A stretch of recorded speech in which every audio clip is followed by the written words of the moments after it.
Docteur Ouzan, après cet exposé absolument lumineux, et vraiment je vous en remercie, c'est le moment de vous poser la question, mais qui est touché par l'angine de poitrine? Les femmes plus que les hommes plus que les femmes. Vous avez évoqué des jeunes qui viennent en consultation. De plus en plus de jeunes se plaignent de douleurs thoraciques.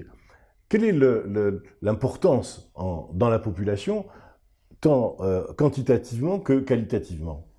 C'est une très bonne question. D'abord, la pratique de la cardiologie a varié avec le temps.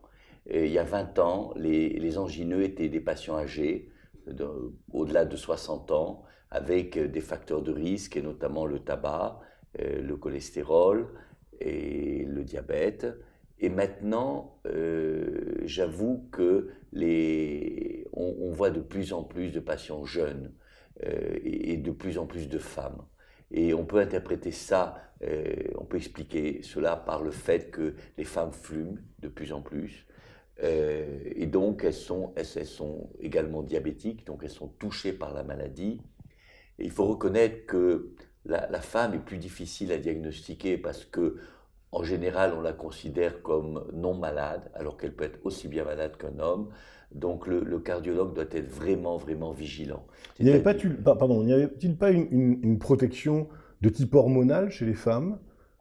Il y a une protection de type hormonal, mais vu l'évolution des maladies cardiovasculaires, je pense que la femme doit être considérée à risque comme l'homme. Je pense qu'il ne faut pas a priori la considérer comme non malade, parce que je pense qu'on peut faire beaucoup d'erreurs. Donc on peut avoir des femmes non ménopausées, puisqu'il s'agit de ça, qui vont aujourd'hui présenter de véritables pathologies cardiaques, dont des insuffisances coronariennes. Absolument, absolument. Ce qui est récent sur ces 10-20 dernières années. Exactement. Avant, il y a 20 ans, c'était assez rare, mais maintenant, on voit des jeunes femmes qui ont des facteurs de risque en général, qui fument, diabétiques, hypertension, hypercholestérolémie, et très stressées par leur vie quotidienne, leur vie familiale, leur vie professionnelle. Les challenges de la femme sont très importants, et donc elle est également atteinte par la maladie coronarienne. Et il y a énormément dans nos sociétés savantes d'incitation à considérer la femme comme potentiellement malade et surtout ne pas la négliger